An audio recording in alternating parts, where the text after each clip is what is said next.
Hi everyone, good day to all. This is a coconut, very dwarf coconut, and it is easily to harvest. Very tall, like level of my legs. Is used for sports oil and coconut oil, and very nice to cook oil, made in the Philippines production,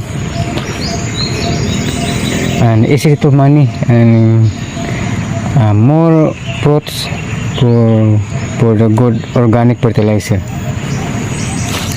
and very nice family income,